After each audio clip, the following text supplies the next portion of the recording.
David is housekeeper, Austin Jeff.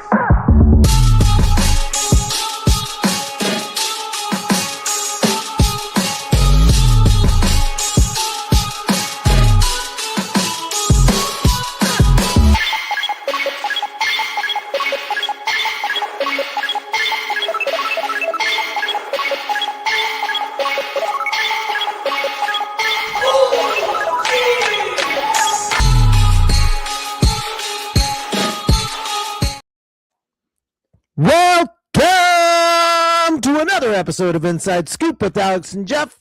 I am Alex Dingman. I am Jeff Doss. Everyone, start tuning in, start joining us, start sharing, and letting us know who is with us live tonight. It's going to be a great episode. We have some fun topics, some very newsworthy things to talk about that just happened, and it's going to be fun. All right, and we're going to have a fun thing where you fill out your sport karate bio. All right, so we're gonna do this back and forth with each other. We want your answers as well, and this is a fun thing that used to be on all the sport martial arts magazines back in the day. So we figured, hey, this would be something fun to do.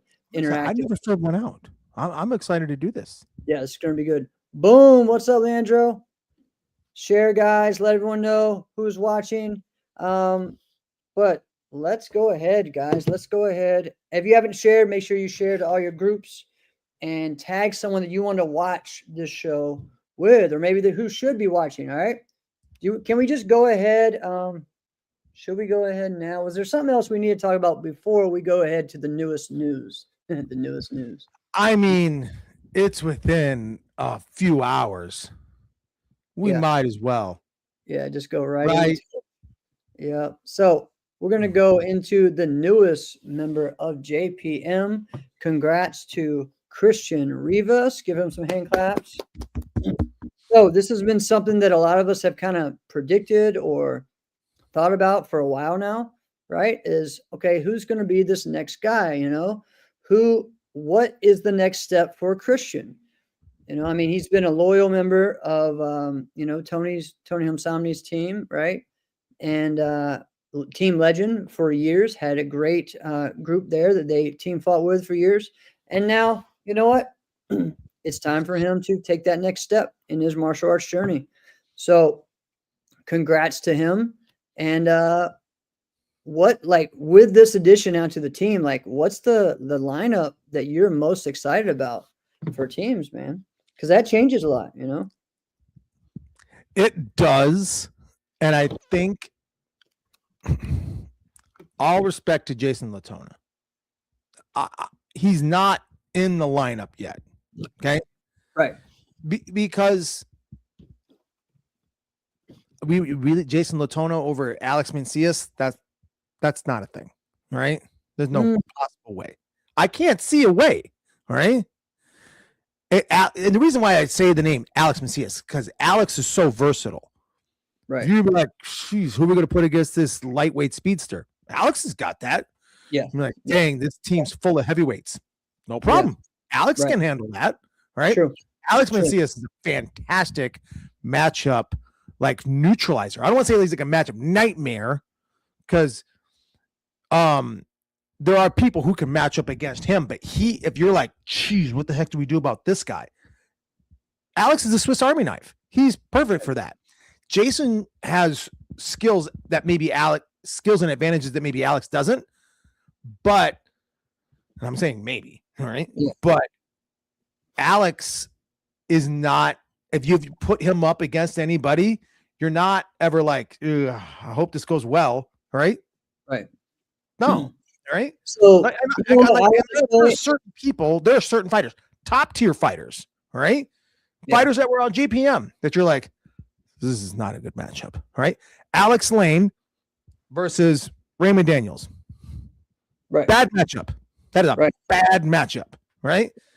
And Alex would do that. Matchup, it was a bad matchup. People wouldn't know. It's Damon Gilbert versus Mike Pombero. Damon Gilbert, I don't think he ever lost to Mike P until maybe years later, until after he was on Paul Mitchell and Damon was on Victory. Yeah, like years later. Yeah. So That's a there's things like great that. point. But I guess the answer to your question that I didn't answer is like, what would that lineup be? I mean, it's really per tournament because they still have Cam, which come frick on now. He is the heavyweight, right? Yeah. And you still got D-Stacks, right? Looks to be getting better and better. Yeah, I don't know if that was I don't think so, but all right, maybe I'm wrong. Okay. Yeah. So you have that. I'm not really sure. We don't know. We don't know in that situation. This is kind of like all right, we're kind of tiptoeing around it. There are possible, like, we don't know until we're probably not going to know until like February when Compete is out. Like, what's the team really look like, right? Because to say by Warrior Cup, right, it's in a couple weeks. Maybe it's not going to be complete by then. Well, and also, right? Alex, remember last year Warrior Cup was not a Paul Mitchell fighting tournament. I don't know if. Yeah, the only one it ever has been. There, I think the year before it was, but this like the last 2 years, or no, the year before it was, but like last year, Alex I think was the only one that was there for fighting. So it's so you just never know, right? Yeah. But the year before there was I know that JPM had a team. And I know Cam was out there and those guys are out there. So I don't know. We may not find out till Competes or even until Rhode Island, right? So again, a huge event. Yeah, by Rhode Island you should definitely know, right? Yeah. Right. Who knows? By Rhode Island, they might bring out some alumni. Like Pedro Xavier is back. Like, what? Yeah. That would be great. So who knows? But also, we didn't really talk about Christian. Congratulations, Christian. Yeah, right. Exactly. Didn't really talk about Christian. Like, what does he bring? He does bring quite a bit of advantages. Yeah. Christian, I haven't seen anybody quite like him, right? That I can think of off the top of my head. Right. He's extremely long. Right. Mm. He's quick. Right. He's quick. And his blitz with his rear hand, just rear hand punch. Right. It is hard to stop because of the way that he does it. Like, once he's doing it, you might be too late. You know what I'm saying? Right. Yeah. Your best bet to stop his blitz is to make sure he doesn't do it. Right. So, once he's going, he's so low to the ground. Do this, guys. Do this. If you think that like I'm just blowing smoke, go find a fight with Christian Rivas. Find it on YouTube. Push pause. Try to freeze frame and look at his front leg. Watch his front leg. When he's blitzing, he's got impeccable technique with his front arm and his rear hand. His body is in a great position. Watch how bent and how low his front leg is. It's so hard to sidekick him, right? So you're not going to sidekick him. So then you're like, all right, well, I'm going to defensive punch him. He has 17-foot arms. Right. And he has the advantage. He's already started moving first. And he's not slow. Going to be kind of tricky to do that, right? Yeah, we've said before that, like, he looked more like, a Venezuelan version or American version of like the way that why did I just forget his name from Britain? Wow, I just blanked. Tomas, am I right? No, from England. Elijah. There we go, Elijah. Right. We for a long time we talked about he has that very similar setup of Elijah. Another blitzer that he reminds me of is like a Leon Jefferson, right? Of like, it's coming, he's going to blitz, and he's long and we get low and he just go at you. Right. And so, but Christian has turned all that into success, especially this year, winning some more overalls. I think he won 2 to 3 more overalls this year, and so he was stuck at that point for a little bit. I think he said he was stuck at like 5 or 4 for a while. And then now he got over that hump. So again, we're not just talking about someone who's got potential. No, we're talking about a person who is a top tier heavyweight in the sport. And now he's at that next level. So I, in the past, have been, I don't know, famously or infamously known to be critical of JPM. This is not one of those moments. All right. Right. So what I used to say is like, what are we doing? Who are we picking up? Right. You're picking up a guy that, I don't know, maybe they're going to be good. Right. Like the junior in Sebastian. Right. Like, is he really going to be that good? Which I think Sebastian's fantastic, by the way. Yeah. Right. Yeah. And I, after watching this guy a number of times, I'm on board with that. All right.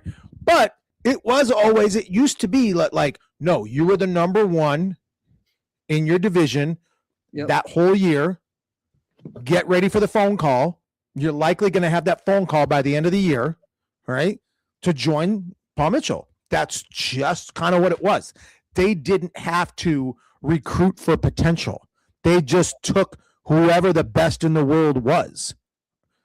And Christian has been that, right? Christian has been that. He did have the most overalls as a heavyweight, right? So, yeah, I mean, they're back to that. It's kind of a bummer because I did really like Team Legend, and I liked him on there.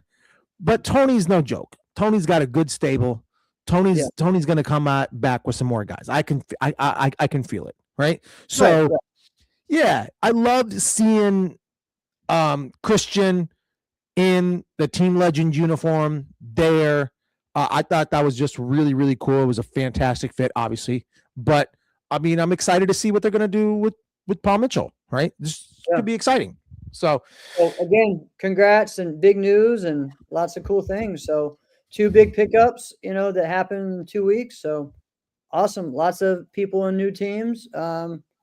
So going to be pretty sweet, man. So congrats. Also, I don't know if we announced this last week or not, but I know we talked, maybe we did last week. We said that Sarah Campbell is on Team Infinity now. So we talked about that. So congrats to her. And so, yeah, lots of big things that everyone is ready for, AKA Warrior Cup with. And this year is going to be exciting. All right. So thanks. Thank you, sir. Thank you, Mr. Brady.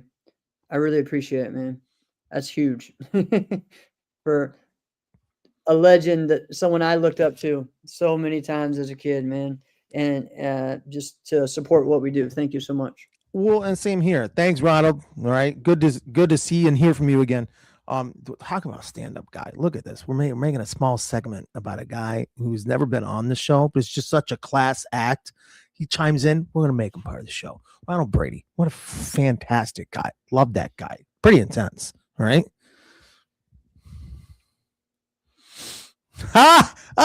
Troy. All right. Listen, I'll put this up here just because, Congrats to Mike Bates. Yeah. Mike Bates did win the Inside Scoop Fantasy Football League. I was at the bottom of the league. I've never tried so hard at something and had so little success in my entire life than this season's fantasy football. Yeah. I don't understand it. But yes, congrats.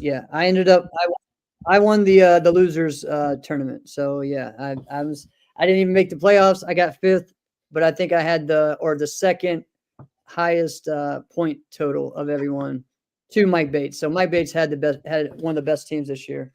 Amazing. I honestly, like, the guy who snuck in there probably, I mean, he had one of the best records, but if you look at his stats, what's Troy? Like Troy had like the 7th most points of the whole league. And at one point he was like the number 1 team going into it. Was crazy, man. It's all right, but we had fun. So and we got fantasy basketball. It's okay. We're good. And we do, and I lost to you yesterday, so I'm upset about that. Winners win, baby. Let's go. Yeah, you didn't. All right. Oh, yeah. Here's what news you talking about, Leandro? It better be that, hey, we found a way to get rid of number 9. So, Alex, which one of these topics do we want to go to first? All right. So we share with everyone to get ready, we have, the big thing we were talking about, filling out your sport karate bio. We have worst judge you ever encountered in the past. And then we have top 5 era defining musical forms. Okay. Maybe the worst judge. Let's do the worst judge. Because that could be something that could be fast, and then we'll get into the main thing, right? Yeah. Let's do that. So here's what we're gonna do: the worst judge you've ever had, and this is like an example. And insiders, please chime in. This is supposed to be. Listen, they were so bad. There's no way that you can forget this moment, this experience, right? So, I mean, I got. Are we naming names, or we're just talking situations? We can name them if they're not currently around. Okay. You know what I'm saying? Yeah, I get what you're saying. Because I've got one that he didn't even judge me. I was just there, and my jaw was just on the floor the whole time. That I couldn't believe it. Okay, so I guess I'm gonna lead off then. Okay. Well, I'm gonna say his name anyway because I said I was gonna do it. But he might still judge from time to time, maybe every other year or so. But Manny Arguella, am I saying it right? Manny Arguella, yeah. Manny Arguella. What if you don't know who I'm talking about? Ask around. Ask somebody who has been seasoned for decades. He is an experience, right? He is an interesting experience. Number one, you just see the guy like levitating across the room in his pinstriped, double-breasted suit. He's got more gold on his fingers than in Fort Knox, right? Yeah. And he usually has like security and people, like 4 or 5 people with him. That's I making sure. I remembered that. And then he usually has 1 or 2 females with him as well. So that I do remember. So this is the moment. I was actually judging with him, and I was pretty young. I would say I was probably like 22, right? It was one of those moments where they're like, this ring needs a judge. Hey, you want to judge over here? And I'm like, judge what? Like, what are you talking about? And it was Capital Classics. All right. Yes, Richard, Gator shoes for sure. All right. Maybe ostrich, who knows? All right. And they're like, here, just judge this one division. And it was like kids, right? It was like junior black belt weapons, right? Something like that. Something of that. I don't know. Right. And so we're judging it, and I judged it. And then this is what Manny does. He goes, okay, well, the top 2 seeds weren't here. So I really feel like we shouldn't give this person first place. Like, what are you talking about? No, they won first place. And he's like, but if the top 2 seeds were here, he wouldn't have won. I just don't think this is right. He wasn't that good. So we're gonna give him 3rd place. Like, say what? So you mean to tell me we're gonna give the first place winner 3rd place just because you think somebody else might have beat him if they'd shown up? What? And that's 100% what happened. Yeah. That is exactly what happened. I couldn't believe that. You had to be a Capital Classics for that to really happen, like, and be like follow through with. Oh yeah. Yeah, right? yeah. You had to be like in tournaments like that in Maryland and those types of areas. Like, I mean, he pretty much ran like Battle of Baltimore, those types of events back in the day, and just was like, no, what I say it goes, right? Yeah, it don't matter. I'm going to tell you what the rule is today. Like, all right. Wait, And honestly, did you say you? No. I'll go on to my next one, but no. Let's set the record straight. If anybody has ever been fortunate enough to have been judged or refereed by Anthony Price, right? It is an awesome experience, right? He will make you feel like you could run through a brick freaking wall, right? I hit someone. I'm not going to name the guy because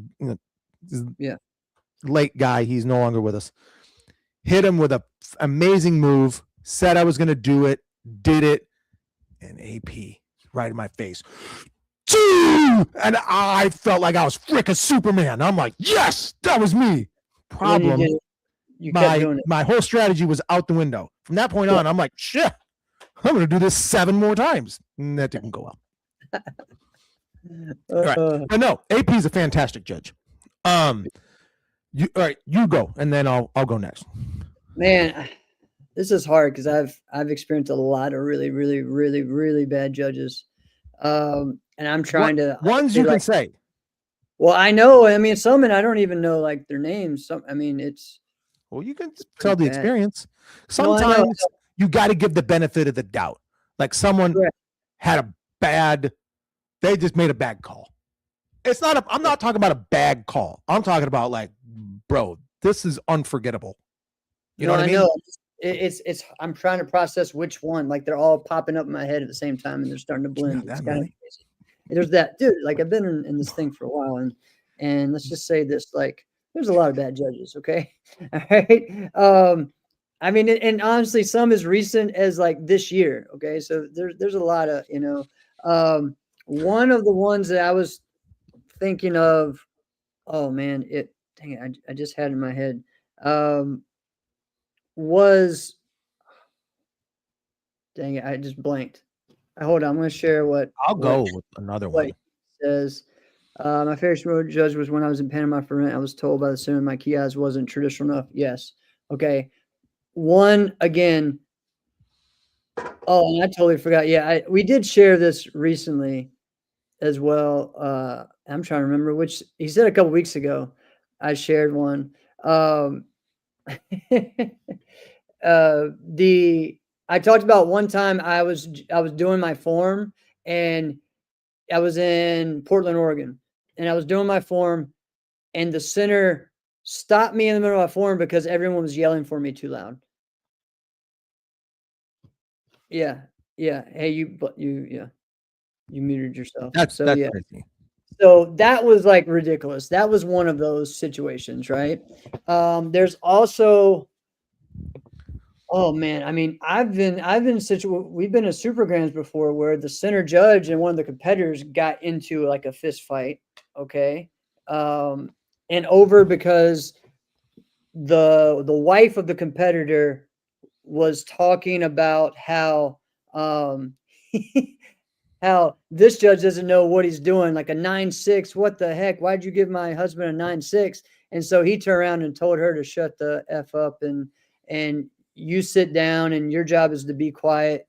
And it got pretty bad, right? And he made some comments about just listen, woman, know your place, you know what I mean? So there was that, and then this competitor came in and kind of got into it, and the center left, and we never saw him again. So, and that was up in New York. That was up in Buffalo. So that was pretty bad. Have you ever been a part? I've never seen this before, but I'm wondering, has it ever happened where a judge was just, had the back and forth, the bickering, and they're just like, you know what? I'm freaking done with this. I'm out of here. And they just walk out. Yeah. You seen this? I've never seen this before. I've always wondered, does a judge ever just walk out in the middle of a division or match? Dude, I've had to have that happen, like at my term, to stop someone from doing that just because people were heckling them so much. And so it was just, it wasn't right, And so like when you start having tournaments, especially tournaments that start getting a lot of rivalries and feuds and stuff, right? Like, come on now, it's getting pressure. The pressure cooker is on, and they're really, they're putting that pressure on the judges, and sometimes judges are like, I've had enough of it. I mean, seriously, from the judge's perspective, if they were listen, I'm not getting paid to be here. I'm here because I love martial arts. Well, Alex, a couple of years ago at Diamonds, it was like that for you. Like you were just listen, I'm done. Like, stop. Yeah. Like you have no reason to even talk to me like that. I'm going by the rules. I know the rules. That's it. Get out of my ring. But I was never going to walk out. But right. I did. I mean, if you were within a quarter mile, you could hear what was going on with me. Well, here, I'll share one about the worst arbitrator I've ever had. And this was, I was at a tournament in North Carolina, and I was centering, and this honestly, this is a term I've never been to, and I never went back. And I'm centering, and these two kids are cursing at each other, and I'm like, hey, stop that. Like literally, I've had to bring them in, told them to quit it. I said, all right, this is your last warning. Then they go, and then the next kid calls the other one like MFer or whatever, right? And then they start slugging each other on the ground, and then I have to like pull one kid off the other. Well, the arbitrator comes and gets me and pushes me back and starts to fight, try to start a fight with me because I'm separating these two kids. It's like, what the, so I just say, all right, I'm done. I'm out. And they're like, no, you have to make a decision. So I try to bring them in to apologize, to cut it out. The fight was over. This is where we're going to end at. You know what? And one kid kept going on, kept mouthing off. I said, all right, that's it. You're done. And then the arbitrator pulled me. I said, well, I override all this, and I say they're both done. And I'm like, okay, whatever. I don't care, but don't put your hands on me anymore. Like it was just the wildest thing. And I don't even remember, like, I just kind of said, I'm not judging anymore. I'm done. I'm going to go compete. like that was it. And then the worst judge was at that same tournament. And that was the center judge of that, who everyone Can you name knew. him or no? I don't remember this guy's name. He was a traditional. He wasn't even from America. I think he was from. He was a high level traditional fighter, right? And was doing the forms. And this was these guys ran a USA NKF tournament, but they decided to run an open style tournament. And so they run a USA NKF tournament. They wanted to run an open tournament to invite everyone else in. So even though they were more of a traditional side, they kind of wanted to stick with that, right? So they had said, okay, here is the range, and everyone was judging by 9.99 or 9.98, right? Well, this center said, you know what? I'm not going to do that. I'm going to go 9.5. And my next one is 9.6. So the two judges gave me 9.99 and then the other guy who was second got 9.8 or 9.98, 9.98. But the center gave me a 9.8 and he gave the other guy a 9.9. So I lost because that was a 10-point difference, right? Within that. So that was one of the worst things ever, that I experienced, because it's like, dude, you're the center and you're the one, you just decide to change the whole thing. Right. But what's crazy is you could just be like, okay, I do get, because there is some like argument to that where you can go, hey, why are we going 9.9 whatever if it's always 9.9 and then another number? You might as well just get rid of the 0.9 and just make it, instead of 9.98, just make it a 9.8. If everybody's always going to get a 9.9 something, just get rid of that and simplify. Right. No, I can understand that argument. I can agree that argument, but you can't change it. Do it on the fly. Right. Exactly. And then the other thing is because I'm fine with just saying, hey, let's just do the last number. A 9, an 8, a 7, a 6. Yeah. Literally, I'm fine with that. Also makes sense. It's just like the same thing. We might as well just do that. Because of that, this is a real thing that happened. I did in a WTF, when it was WTF tournament. I'd never done one of these tournaments before, but I was really interested to do one, right?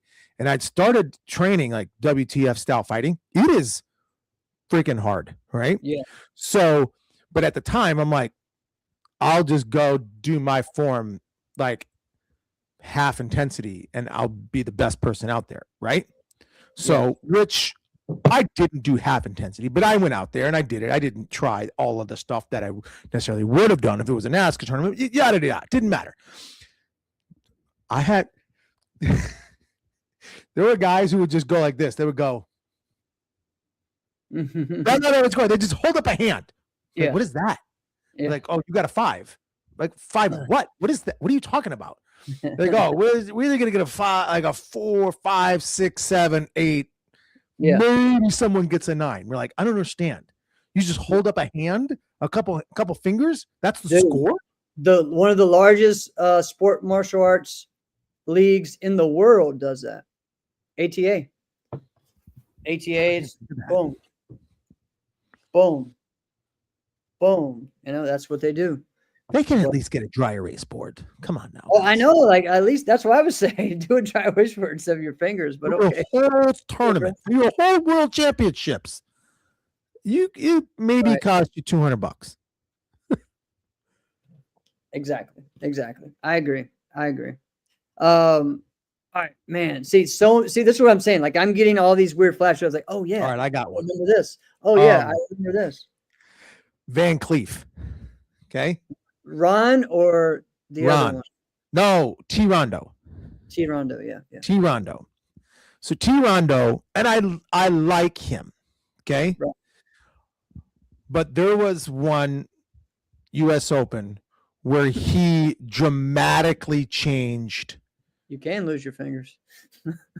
Well, yeah, he dramatically changed how the men's team fighting was going and who was dictating it, how it was going to be run. Who's that great fighter from Puerto Rico? Oh gosh, I'm blanking on his name. Oh, how long ago were we talking? I think it's Cruz.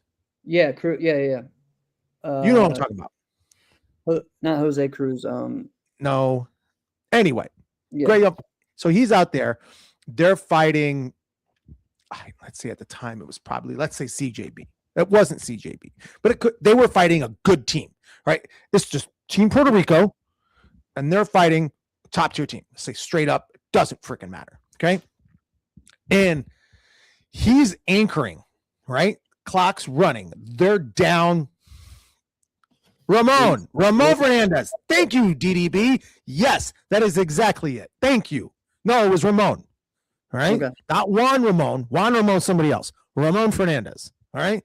Thank you, DDB. And yes, Andrew, that's why I can actually say his name, because I haven't seen him in a while either. Because I don't want to say somebody who's like you see all the time. So they're gonna be like, Alex just talk some trash about you. All right. Probably not gonna see T Rondo in a while. Anyway. He dramatically changed how the whole thing went. So Ramon's fighting, he's anchoring, their team's down by like 6. And he's not doing a bad job. He's doing a pretty good job. And so T Rondo gets in his face and he's like, stop. And he just keeps repeating himself over and over again. And Ramon's like, I'm sitting here on the line. Okay, let's go. Clock's running. And he's just letting it go. And he probably said stop 14 times. Right. And I'm like, let's go. You're robbing this guy the opportunity. And he did that for a lot of guys, to the point where I had to kind of like, everyone was now watching this ring, right? It is such a moment of like, what the heck is going on, that like anybody in that building is watching the disaster that is taking place. So I had to go to Larry Carnahan and be like, we got to get rid of this guy. This is not okay. Right. Not saying get rid of him, but like have him moved there. This is not going well. And his response was, I agree with you, but if we take him out right now, we're going to ruin this man's reputation. Well, you just did. So he ruined a bunch of other people's actual martial arts reputation. Let me pick up where you left off. Right? It was so bad.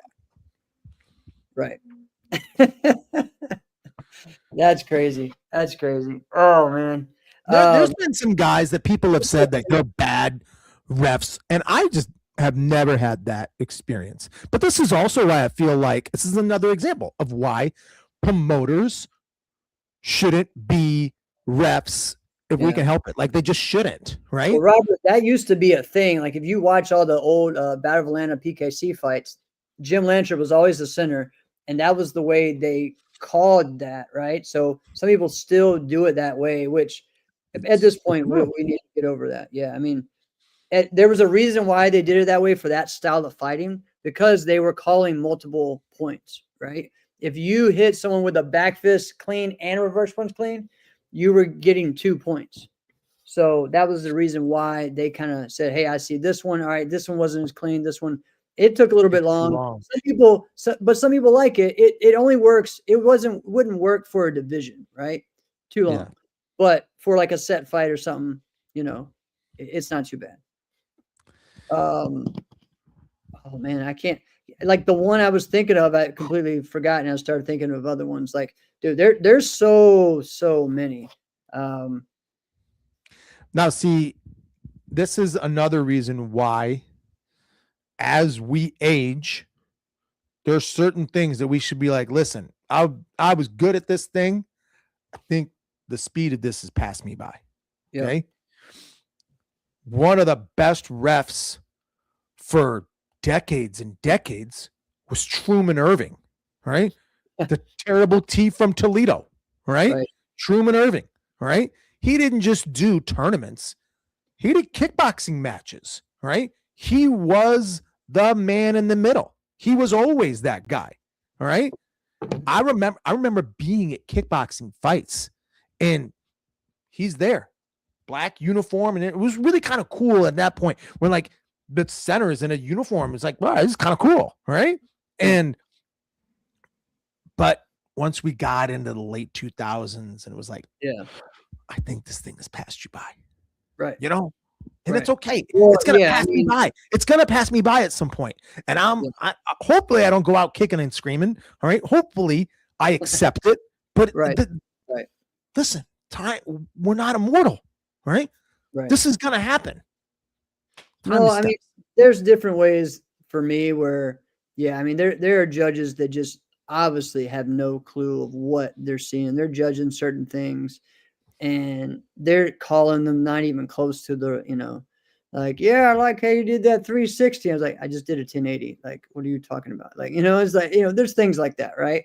Or when you're asking people to disqualify people for a certain amount of gymnastics, right?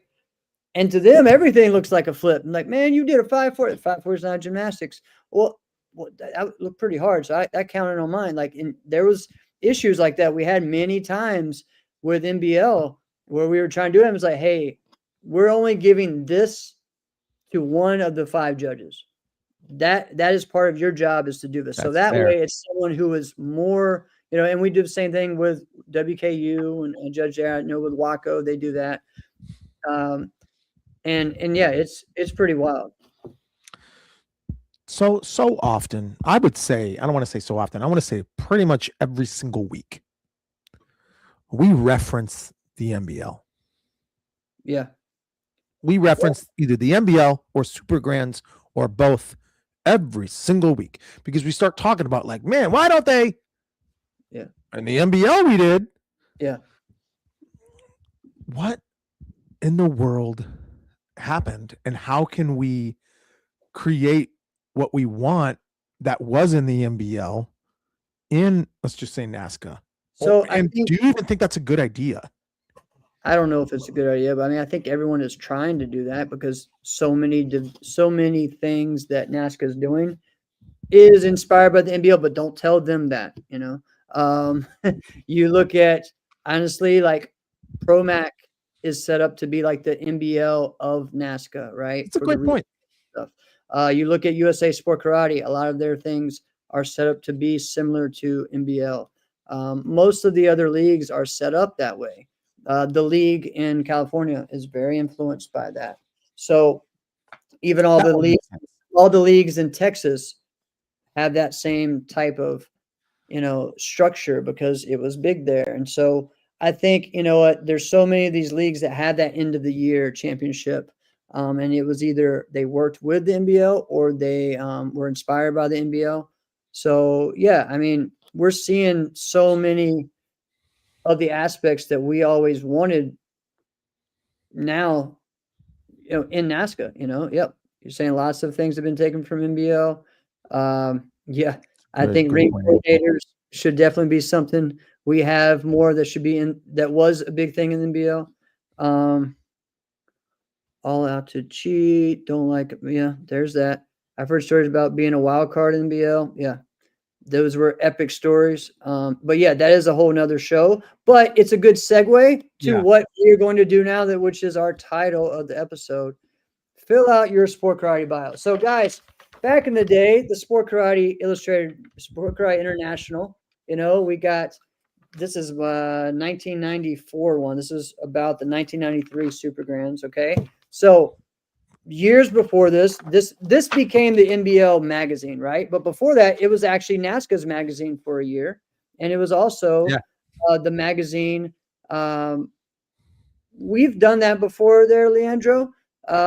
We have many times talked about the best judge. We've even had on Joey Perry to talk about those things too, and we've had certain ones. But we will on the next week. We'll talk more about that. Okay. Sometimes you got to talk about the bad too. All right, but this is where we're going, with this. So when you were on the cover, you had the main cover, and then you had the up and coming, like the next one, right? Who is that guy on the cover right there? This is Darren Cox. All right. Old school what people. Is that thing that he is wearing? What in the world is that? Yeah, bro. He's from Utah. He's a wild character. This with a 3-sectional staff. All right. It was beast. And then over here was Ron Searles, who Ron is one of the most accomplished fight choreographers in the game right now, right? So when you were on there, they had a bio, but like the cover page, right? So the article, and so I missed these. Yeah, so this is so much fun. So again, they go all the way down, and then after they do this bio, they have a little article, that most of the time either Boyce would interview you over the phone or somebody else would, right? But again, Smash was the publication that talked about whatever the league was back then. In AKC, I think they also did it for PKL for a little bit, for the original NASCA, and then once NBL became a thing, right? So, all right. So here I'm going to say them. We're going to give our answers back and forth. You guys at home give your answers as well. All right. So real easy. We don't have to do date of birth unless you want to do date of birth. All right. Let's do place of birth. Go. Place of birth. Robbinsdale, Minnesota. There we go. Lynchburg, Virginia. All right. Residence. Elgin, Illinois. This is now, all right. Yep. And Rustburg, Virginia. All right. We'll skip the marital status. We all know those. All right. Ethnic origin. My mom is from Sicily, so I'm Italian. And then my great-grandfather's from Germany. My grandmother's from Ireland. So there we go. You would just say I'm a goofy Italian. Yeah. Mine would have like 6 different things on here, man. I mean, my name is German, so there's German, there's Irish, there's French because of my husband. There's also Cherokee. There is, I know. So there's a lot of different things. You're one of those because you got one of those. You are from one of the areas of the country where your family could be like 100 years, right? Yeah. In this country, right? Like my mom was in Sicily. She didn't even know the English language when she came here. Right. Right. Sometimes when you talk to her, you think she still doesn't. Just kidding, mom. Just kidding, mom. Just a joke. All right, style. So yeah, this is a long one for me too. But if we were to narrow it down to one, we'd say Taekwondo. For you, yes, you'd say Taekwondo. Yes. I would say, it's hard for me to say. Yeah, so I have American Freestyle, Shotokan, Taekwondo. Those are my 3 main. Those are that. I mean, I have black belts, a couple other black belts, but yeah, those are mine. All right. Wait, Leandro, are you saying what year did she come here? I believe it was 1970. Okay. 70. Yeah, 1970. All right. Next part. School. Like martial arts school. National Karate. But now I also teach at Z's Martial Arts in Huntley, Illinois. There you go. So yeah, I'm answering it now. Grand Slam Martial Arts, my school. What was your first school? What was it? Who was my main school? I got my first black belt. It was called Super Kicks. So Lawrence Arthur, Lawrence Arthur. That's right. Yep. So now we got instructor. So again, I have a lot of those too. So Lawrence Arthur. Again, I would put actually there's an answer for sport karate coach as well. So instructor would be Lawrence Arthur, Johnny Watkins, Preston Rogers. Those would be my instructors. My instructors, I would say Scott Masterton, best sidekick and worst at the same time that you could experience. All right. Undefeated kickboxing record. Phenomenal person. Still fights like multiple times a week. You're 800 years old. What are you doing? All right. And then I got pay homage to Kelly Worley. That's John Worley's son. Yes. Right. And then, I was obviously fortunate enough to be taught as well by John Worley. And I would say those would be my instructors. Awesome. All right. Year started martial arts. 1992. 1988. Damn. All right. Year received black belt. 1996. All right. 1993. All right. All right. Team. And this actually, so the way they have it is like you can put the team you were in and what years and all that. So they have like where people put multiple teams. You could also put, and then your present one would be whatever. So that's a huge list now. We're talking about us two who have been in this thing for a long time. So yeah. Yeah. Most people are going to have that are filling a bio out when their current competition are going to have 1 to 2. Yeah. Teams. Right. Yeah. For you, you would say 2, right? I really just had the 2. It was NK, right? And that was from forever until like 2015. Yeah, exactly. Well, 2014, right? Until 2014, right? Right. And then we did the Alliance and Hayabusa experience. Yeah. That was what, 2 years? 3 years? So 2014 until 2017. Yeah. So 14, 15, 16, 17. So 4 years. Wow. All right. So what are we doing? Oh, the team. So all right. First team was a team called Team Freestyle. And I think that was 1 year.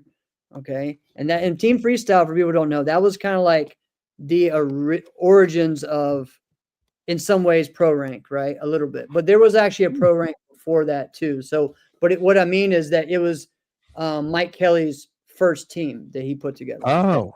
So, again, people like myself, Kingston Ing, I think Spalding was on there, Mindy Kelly, those guys, right?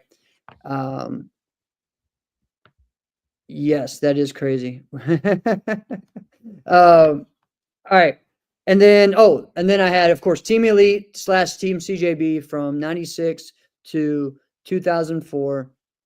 And then I was on, I was on a breaking team. I was on Team MVKC from maybe that was 2 years or whatever, like 2005 to 2007. And then I was on Team Strike Force, Corky Sykes' team for 1 year in 2007. And then after that, I represented myself for a while in Grand Slam. And then, yes, Andrew, you were on that. My gosh. And then Andrew was on freestyle as well. And then also, and so was Mark Odell and Dan Cousineau. That's a crazy one. All right, back in the day. So names I haven't heard in a while. Then in 2010 was when I joined Proper. So I was on Proper from 2010 to 2013. So 4 years. And then after that, it was the Hayabusa thing for, I don't even know if it was a full year. No. And then I was just Mr. NBL for a while. And then I was on, what's another, man, this is taking forever. I was on the Team Heartland South / Army, and then now Team Revolution. I forgot about that. And then Team Revolution. So yeah, man, I'm all teamed out. All right, Sport Karate Coach. Sport Karate Coach. Listen, I'm gonna get.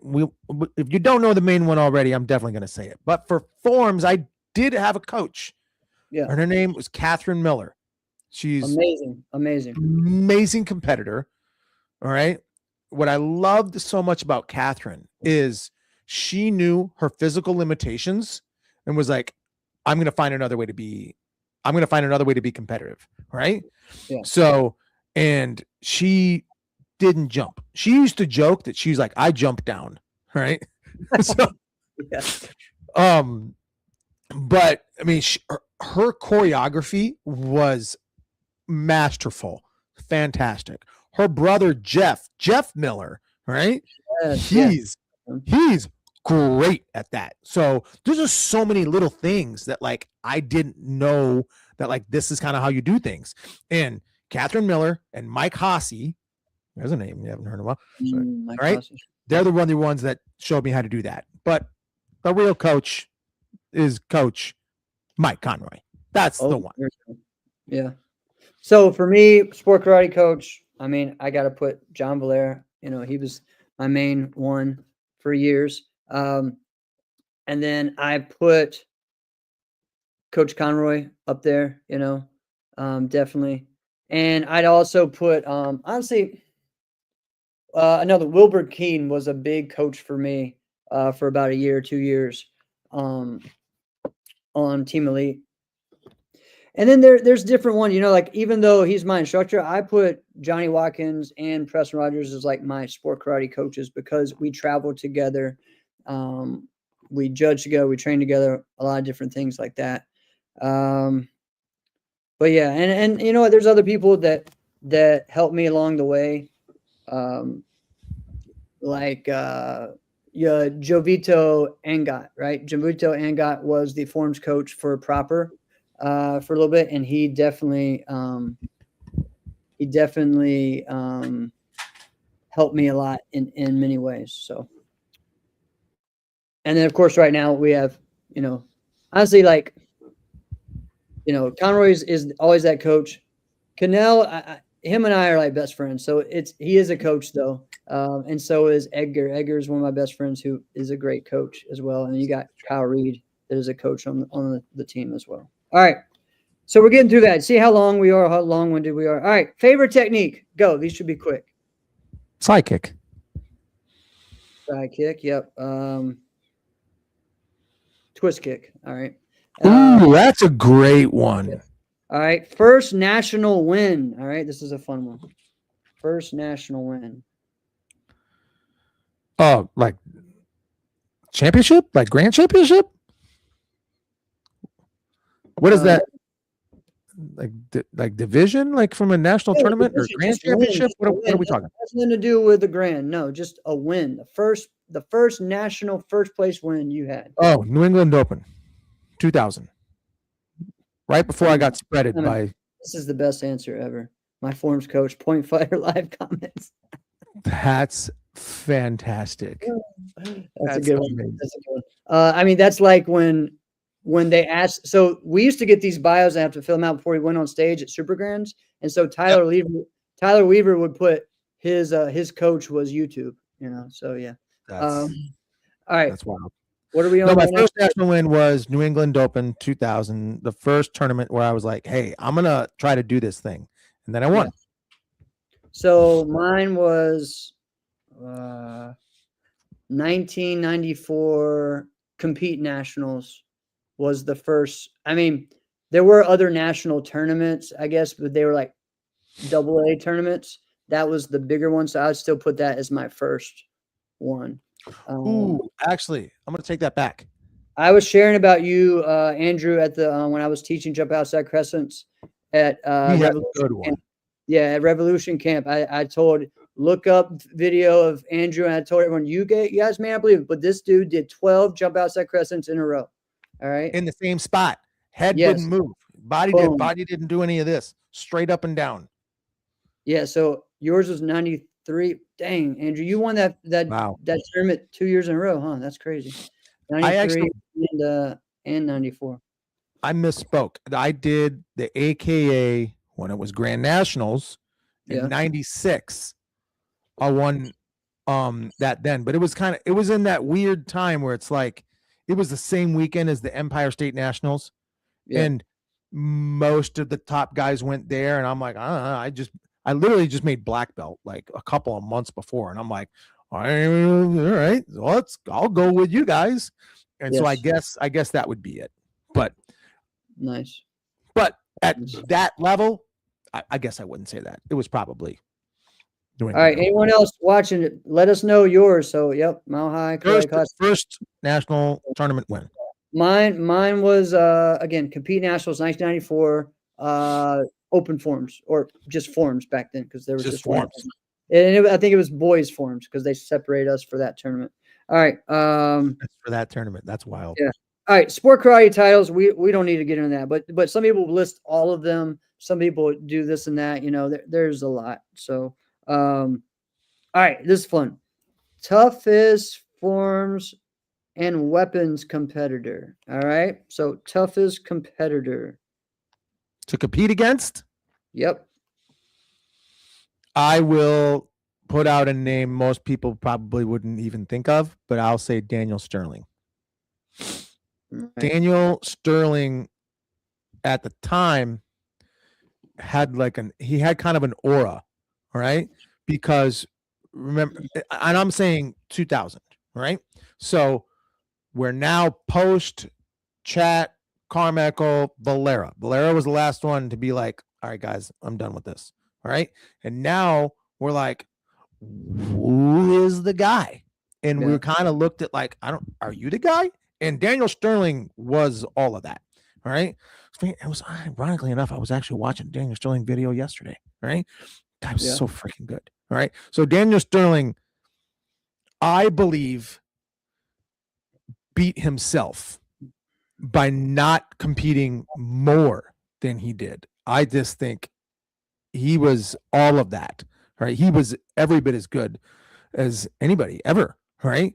And he just chose not to compete as much for whatever reason, right? But he was that freaking good. So forms and weapons, I'd say Daniel Sterling. It's so hard for me, man, because I compete against so many. Which one are you going to go with? Are you going to go with like right now and go Mason Stowell? Or are you going to go back in the day and go Bernadette Ambrosia? What do you do? I'll say both. I mean, I'll say definitely I'd have to put, I mean, honestly, it's Mason Stowell on that part, even though it's a weird competition because it's more, we're not really, I mean, we're competing, but it's just different, right? I got one for traditional, though. I'm going to say one for traditional. It's Chris Walker. For you? Yeah. Chris Walker, 100%. Yeah. We did a traditional forms grand one time, and I'm like, I don't know, I'm going to give it everything I got. But there's a lot of different ones, man. I mean, for me, like when I first think of it, I think of that 2001 period where it was me, Gandhi, and Jesse Jones every tournament, and us four were just going at it all the time. So I have to put them in there. I also have to put Tim Conkle in there, just our rivalry, friendship, everything, you know, that. And then, dude, your last year as a junior, it was so stacked and deep. It was so deep that I remember watching your division being like, everybody's amazing, right? Like I was an adult watching your 16-17 division and being like, these guys came up right now. They beat all of us.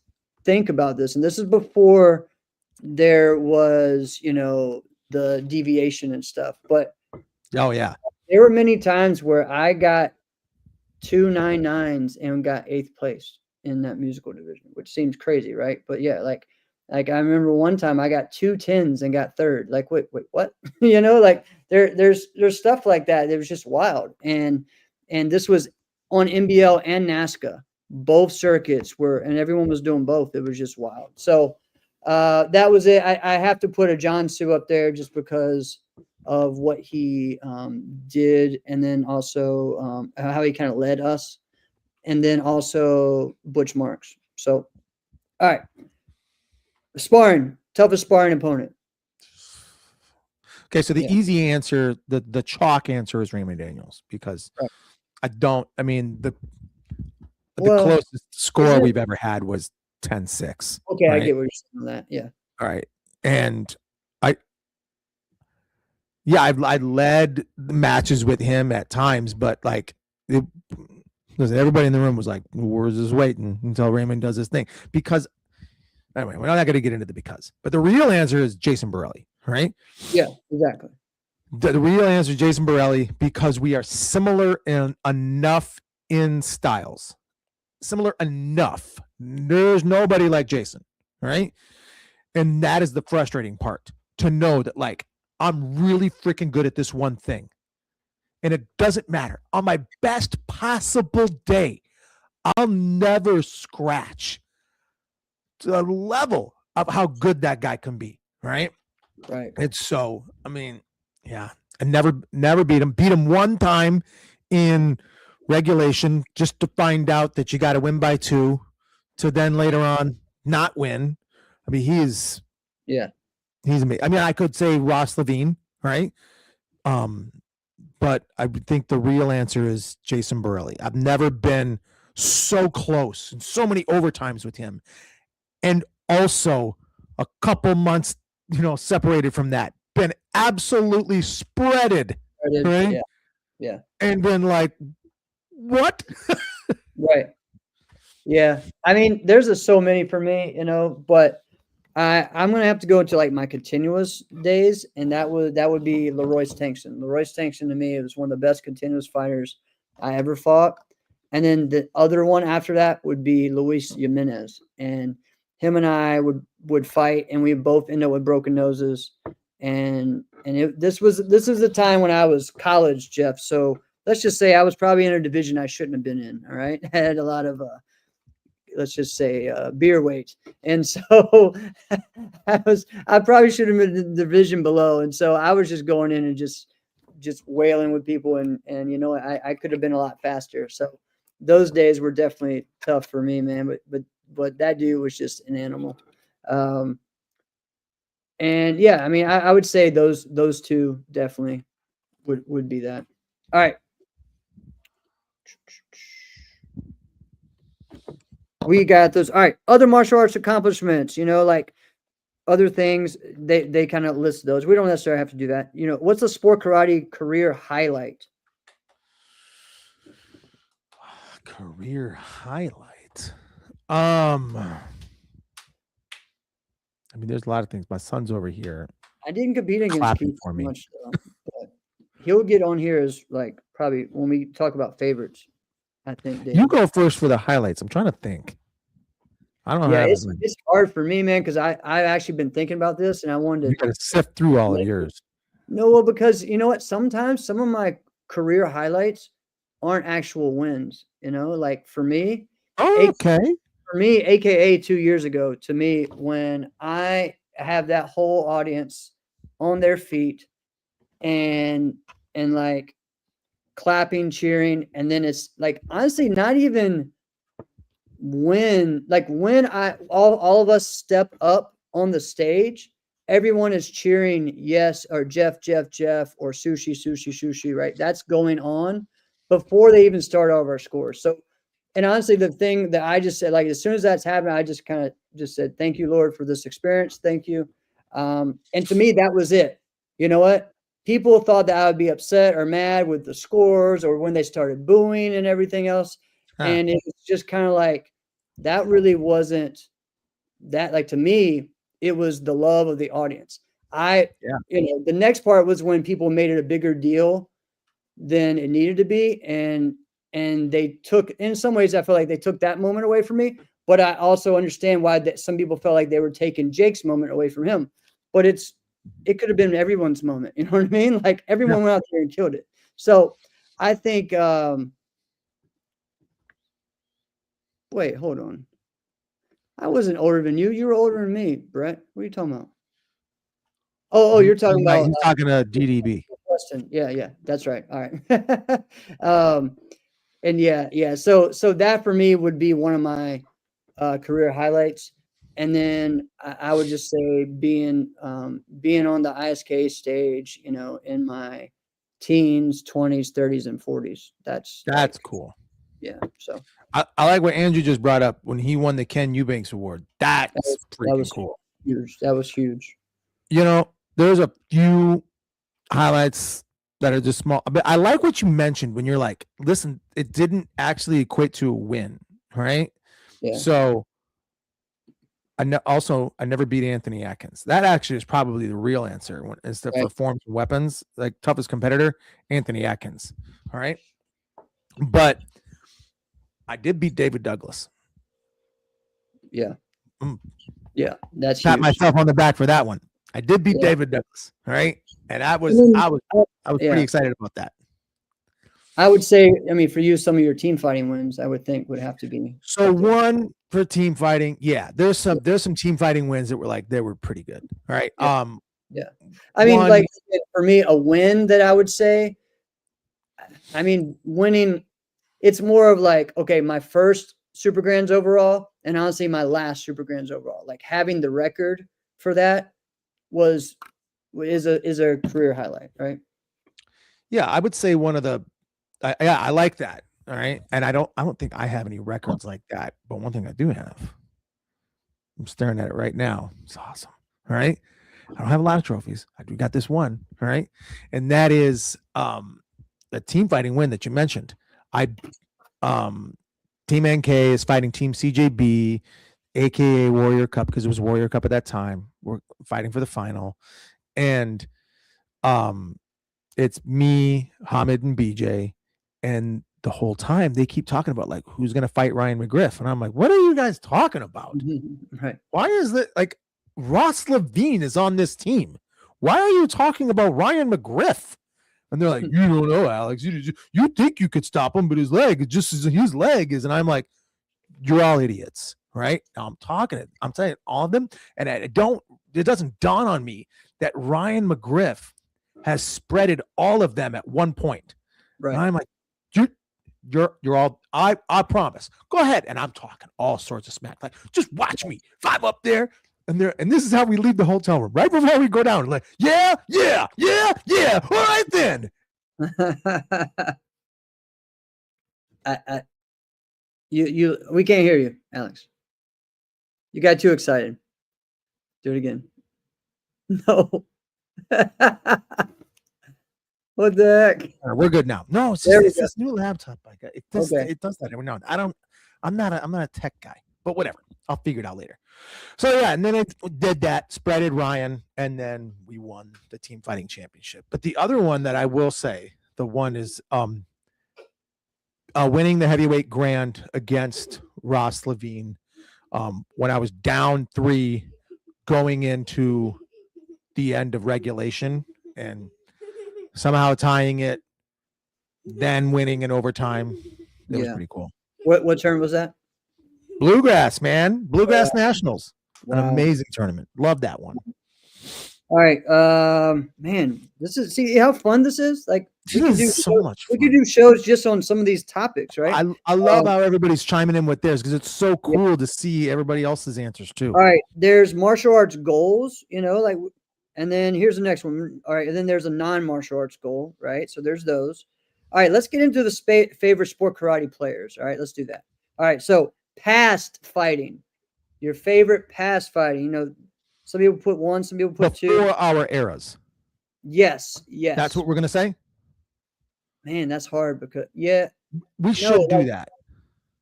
So then before, and then maybe that aren't competing still. Okay, we'll do 2 pasts and then yeah. So before my era, I would say Pedro Xavier, right? Yeah. That would be my favorite. And I would have to say the same, but I'd also throw in Ibby as well. So. And then the other one I mentioned already and a lot is Jason Borelli, right? Yep. Jason. So there's that. Yeah. And then, for me, it would be, well, he still fights, but Jack Felton, everyone knows that's been the running joke. Everyone knows that's your favorite fighter, and everyone's gonna say like, man, remember when Jack used to? Jack still. He still Jack does still. Yeah. All right. Past forms, so we could still do it the same type way. Was there someone before the era? Before Pedro? No, forms. Oh, forms. Yeah. Let's. Okay. That's tough. I think, and this is gonna sound strange. Yeah. It's gonna sound strange for me to say it even, but Gabe Renaga. Okay. And I think the reason why is because that was the first diamonds, first national tournament I ever saw. 92 diamonds. I'm new into karate, and I'm like, "Ooh, this thing is 15 minutes from my house. Let's go look at it." And then you don't realize, like, what is this? And Yeah. Gabe Renaga's up there screaming his face off, and you're like, that is so freaking cool, right? True. That, but I mean, I agree. I like Brett's answer with David Douglas. David Douglas, maybe Durbin.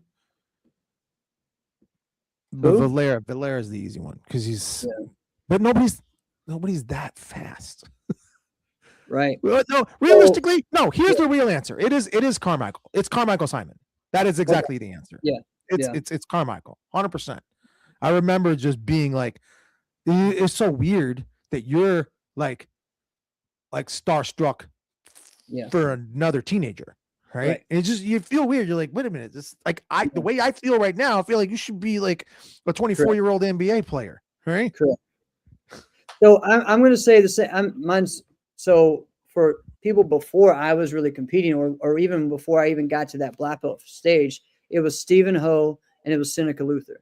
You know, Seneca obviously is a person that really inspired me, as well as John Valera, which he'll be my next one. But he was from my hometown, you know, like his mom worked at my aunt's nursing home, like, you know, like it was just crazy things like that, right? And so there were a lot of things like that. So Seneca Luther, and then also Stephen Ho. Stephen Ho was just so creative. He was fun, and then like just the attitude he had, right? So those guys, and then for me it was Valera and Carmichael. Yeah, I agree. Like it was Valera and Carmichael for those, and honestly, even when I was still competing, it's always those guys, right? And then now let's go to present. Present fighting. Who's favorite? Well, can we? What are we saying about Jack? I mean, we can still say he's present. We can kind of say Jack. I would, but probably Tyreek. Okay, yeah. Tyreek Saint. Tyreek, yeah. I would. That's hard for me. I'm gonna go Enrique, and then I'm also gonna go with probably Katana. So she's the best. Yeah. So those. You know what I love about Katana? There was a time where she did not like me. Maybe she still doesn't. I don't know. All right. And I was like, I'm gonna tell you why. All right. Listen, I got nothing but amazing things to say about Katana and how much she's leveled up, and how, I mean, she's without a doubt, she's the best in the country. All right. Yeah. She is. All right. She's the best in NASCA. She's in the long history of national karate, she's the best female fighter ever. All right. Ever. Wow, that may be even a bigger, because of what it feels like when you're one of us, and those names. I was watching clips of Ashley Christensen, Ashley Ferruzzi was the other day. Ashley was that freaking good. She was that good. Katana's better. Katana, that's the thing. Katana's better. You know, she can do more. She's smart. She's that good. What are we looking at here? I really don't share this guy's text, because he texts me all the time. But this is Kim Do, and and then down that corner, look who that is, John Politi. All right, this is I think Did he just text you that?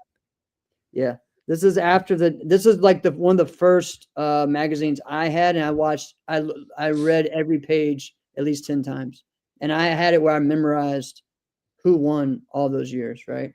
But yeah, Kim Do, because this was after the 91, I believe, the 91 Super Grands that was in San Jose, and he won the overall. And then John John Paliti won the overall forums either that year or the year after. So What's so great about Kim Do is Kim Do, whatever he was going to do, remember when you didn't know what it was going to be. Number two, John he won could, yeah, go ahead. he could do all of the most extreme things, and he did, right? Yeah. But he also did so many creative and like nuanced things that like you didn't really think of, right? Like who thinks of this stuff, right? Who goes from a handstand kick and then brings that up to an axe kick, grabs it, and then goes right into an axe kick aerial? Not to mention the mega combo that happened before that. Like, what do you even think of this stuff? Right. It was great. So, where am I on? Present forms? Yeah. Are we on present forms now? Or we didn't get to past forms? Well, I don't think we were kind of talking about past forms. Yeah, I don't even know. No. We did past forms. That's what we just did. We're going to go into present forms now. Okay. Yeah. So present forms. Present forms. There's a lot that I really enjoy watching. Again, I mean, I just the level of respect I have for Mason Stowell. He's up there. Man, I don't know any of the four. Those guys I love. The four Paul Mitchell members.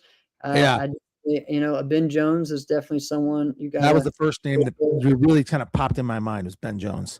And honestly, Dawson to me is one as well. I have a lot of respect for him. And Brett just chimed in and said Ben Jones. Ben Jones is that. I'm going to go a different direction though. Salif. Yeah. Salif is really good. You know who I really kind of wish for our sport?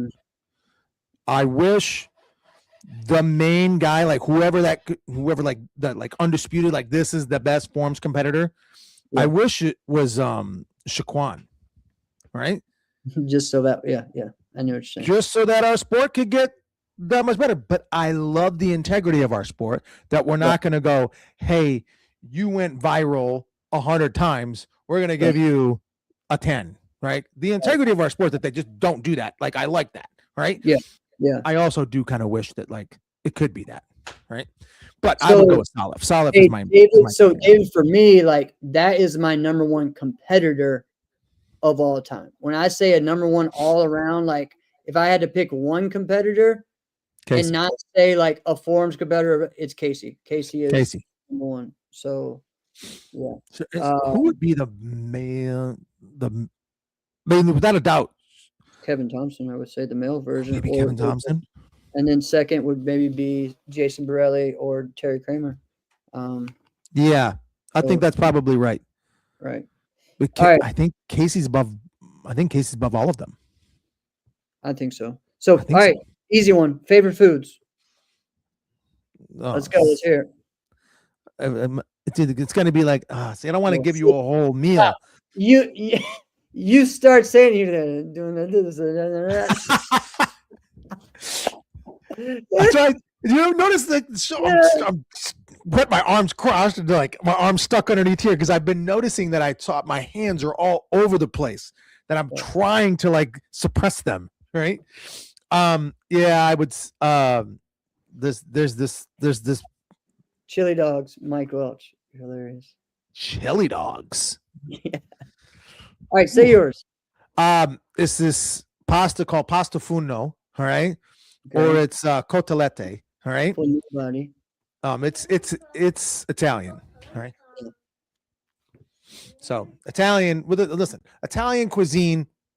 Listen, guys, we don't need to wonder like what is the best cuisine in the world. It's Italian cuisine.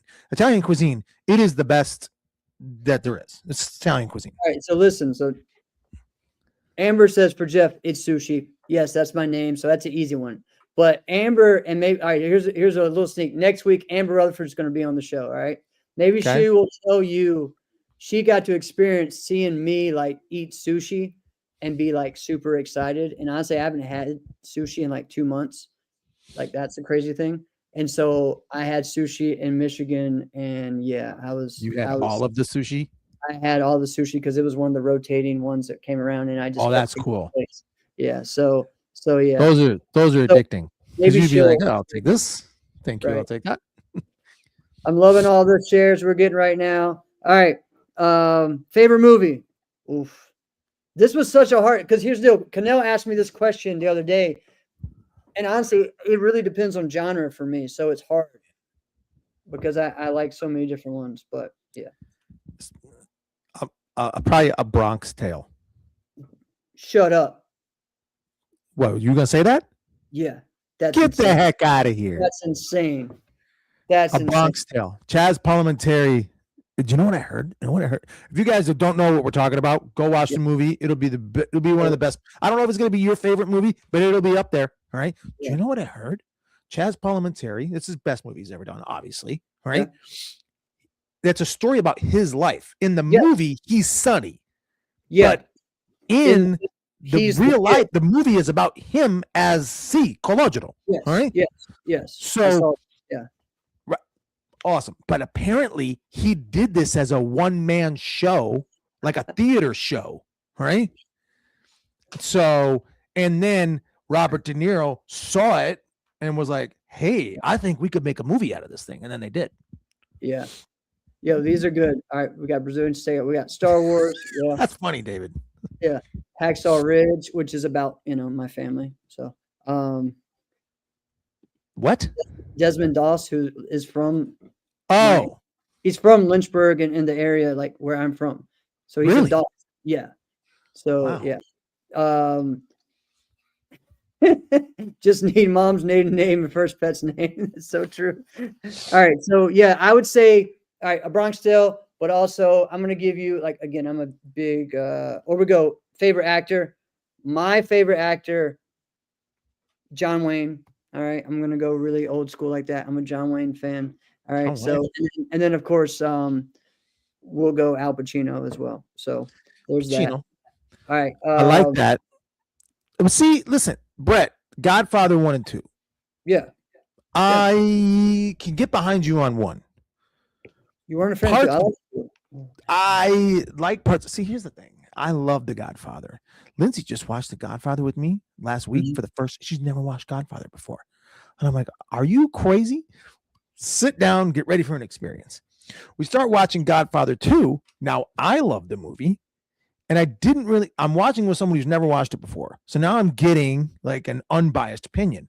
And she comes up with this great point. She goes, he was like commendable in the first one. In this one, he just wants to kill everybody that there is. Right. Like, this is a great point. Right. Great point. He just kills everybody. Right. I mean, you were the number one guy. So everyone wants to take you out. That makes sense. You're just going to literally kill the world. What's wrong with you? Right. Yeah. But when you go back to when it said like 1901, what was it like? Or 1919, whatever, cool. When Robert De Niro played like Vito. Yeah. Love that. That's fantastic. Yeah. It's true. It's true. There's so many good parts of those movies. Yeah, I love that. But yeah, I mean, Bronx Tale. That another genre for me is, dude. I love me some Monty Python and the Holy Grail. All right, it's so funny. It's like hilarious. And then also, Men of Honor is a great movie. If people haven't checked that one out with Cuba Gooding. All right, here's my last one. I'm gonna say this for movie because everybody knows I love Christmas. Well, yeah, Elf. This movie, people are going to be like, oh, yeah, suppose that is a Christmas movie. Friday After Next. Oh, yes. Friday After Next. It is an amazing movie. There's so many like quotable moments to that movie that people are like, and people might go, if it's not the first Friday, I don't want to watch it. The first Friday was the best. The other one's not as good. Yeah, we get it. All right. But Friday After Next is hilarious. It is hilarious. It is hilarious. All right. Favorite magazine. And I know guys are like, wait, there's magazine. No one magazine now these days, but magazine growing up. Besides, a sport karate one. Okay. There was a time when I did actually get magazines a lot. This was in my meathead days. And I got Muscle and Fitness. All right. Yeah. And I would just be like, because I didn't know nothing about lifting and working out. So I would just literally grab them because they had workout routines on there. How to get a bigger yada da da. So I'm like, I don't know anything. So let me get the magazine. The magazine will tell me. Right. So that's what I would do. All right. But if I'm honest, I used to go to Schindler's. Remember the Schindler's, like the card stores, things like that. I don't know if they still exist, but anywhere where they sell like, baseball cards and football cards and basketball cards. And they had basically the place for all the nerds. Yeah. Right. Yeah. Well, they sell magazines and stuff too. I would go into there all the time and I would get Karate Illustrated. I would get martial arts training. Remember that magazine? Yes. This is what I was going to I would just geek out to try and get them. Beckett's were so good because that would be for your cards and stuff. Yep. Beckett. But Zach doesn't know about Beckett's yet. He's going to learn. So, all right. I would say similar. Later on, when I was older, I got like ESPN magazine every month, and I got that, right?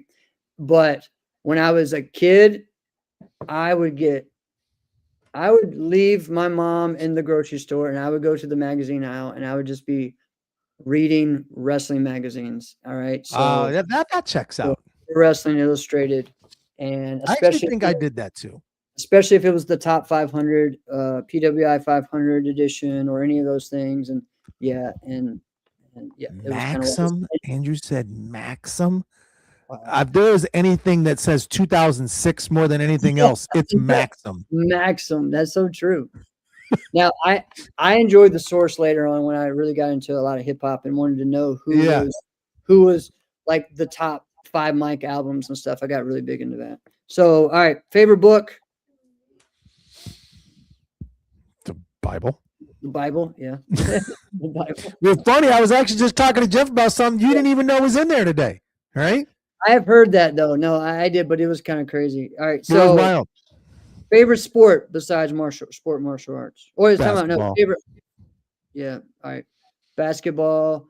What do we say? Favorite sport? Oh man, that's hard. Because again, growing up, I was into every freaking sport. So I was such a big fan. I still say probably college football. And then of course I would say like fighting, like kickboxing. That's martial arts though. It's combat martial arts. It's not sport karate, but I get what you're saying, like MMA and stuff. I see what you're saying. The other one is bull riding. So that would be what? Yeah, bull riding. Wait, have you ridden a bull before? No, we've talked about this. I was about to. I'm supposed to be training for it as one of my goals, and that's right. Yeah, I just haven't. You ain't gonna do that no more.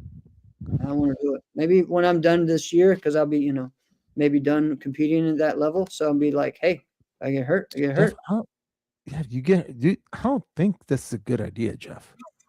You're north of 40. Like, you don't just like go, oh man, my ribs. Like, you might puncture a lung, right?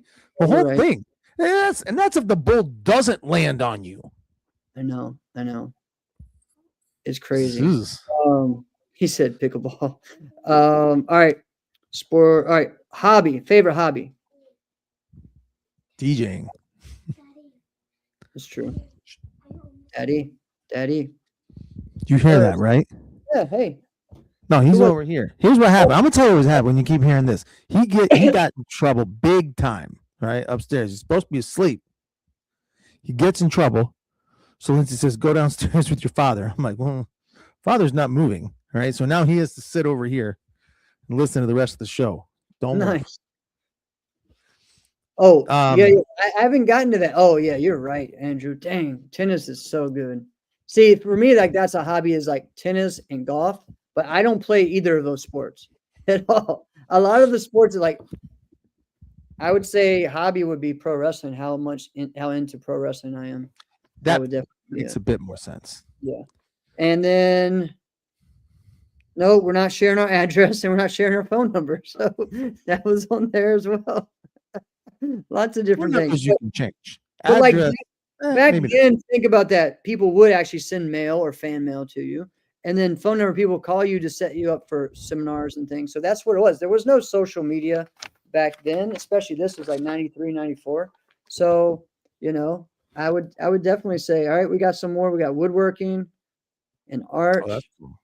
I mean, going to the gym for me, I think would be one. DJing. Andrews is a good DJ. He's thrown down some pretty good mixes that I've listened to. They're pretty dope, man. I appreciated those. Those are cool. I was listening to one maybe a couple months ago. One of the ones that he did when I was in the gym. I thought it was pretty dope. Nice. All right, so a few years back. We'll have to do the musical episode another time because we're not going to do that now. Not gonna do it now. Cannot happen. Sorry, guys. We got long-winded. What are we gonna do? Yeah, but this was fun, and we got a lot of people joining in with this. This was so much fun. We could, and the thing is, we could do this again and change it. Well, that's also a good point.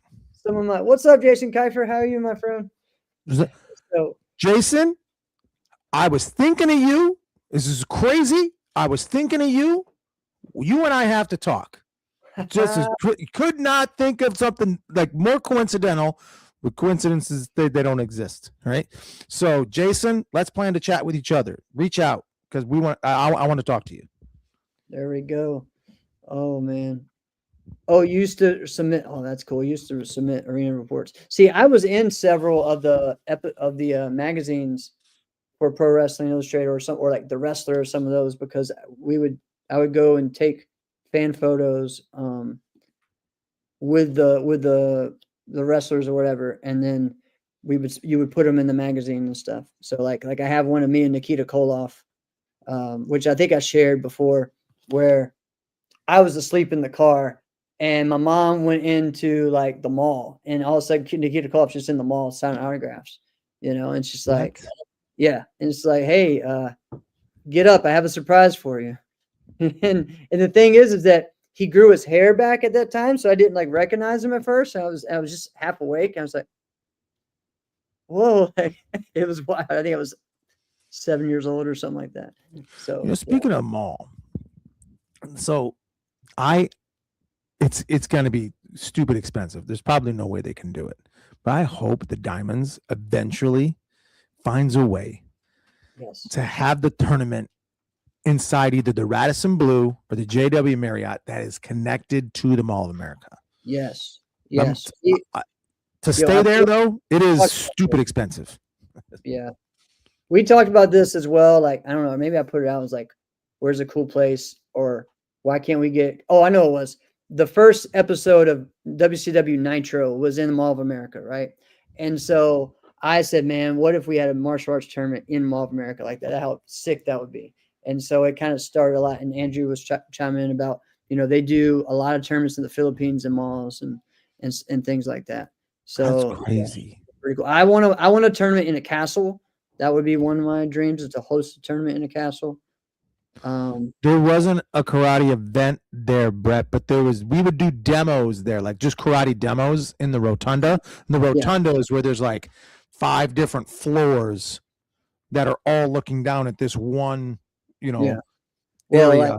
And I've been on that stage before. It's cool, The Detroit tournament, the last year, it was NASCA. It was in the big hotel that was 90 floors, and it was literally just on one of the floors, outside of the ballroom. It wasn't in the ballroom, it was outside the ballroom. And you were just on the 30th floor or whatever. It was wild. And that was nuts. Yes, that's why I asked you about Casa Loma, John. I want to put a tournament on at Casa Loma in that castle. That would be sick. And I think they have had that before, but not one of our tournaments, as far as a tournament on a cruise. But yeah, you're right. We need to be competing where other professional athletes compete. Well, what do you mean by that, Jason? Do you mean in those arenas? Have it in United Center? Have it at, yada da, Soldier Field, Heinz Field. Is that, and the Detroit tournament was in Cobo Hall, which was a big deal. What is Cobo Hall? Cobo Hall was a big arena that they had a lot of wrestling shows at for years. Then also you had the arena that the Pistons played at one year. It was there. So do you really think that? So here's the interesting thing. So let's just say, Jason, I don't think you're way off base. So United Center is probably not going to be possible. United Center is where the Blackhawks and the Bulls play. Okay. Yeah. So those of you what are you talking about, Hawks? But there is an all-state arena and there is a Sears Center. Now, those I think could be possible. I think that would be cool. Yeah. He's saying because they're big, they're full arenas, but it's like if you're doing anything in United Center, it's like all anybody talks about is 6 championships. I'm like, okay, that was 300 years ago. Okay, come on now. Right. I mean, yeah. I mean, I think looking for arenas is cool. Again, start small, then build your way up. Yeah. So I'm working on that for 2027. Again, I'm getting into the mood, man, getting pumped up. I'm putting a lot of questionnaires out there, getting everyone interested in Grand Slam Open May 2nd. Excited to bring back that event. So we're going to have some fun. All right. Next week, Amber Rutherford's going to be on, and maybe we'll get into our musical topic after that or before. We'll figure it out. We'll figure out a way to do it. All right. This has been another episode of Inside Scoop with Alex and Jeff. Well, what's up? What's up? Do I have to stop it? No, you're Alex Damon. I'm Alex Dingman. I'm Jeff Doss, and congrats to Christian Rivas and everyone on a happy new year. And I hope your training is awesome because we are excited to see all the craziness that's going to happen at Warrior Cup. We're going to see how it turns out. Hopefully your training is good. Let's go.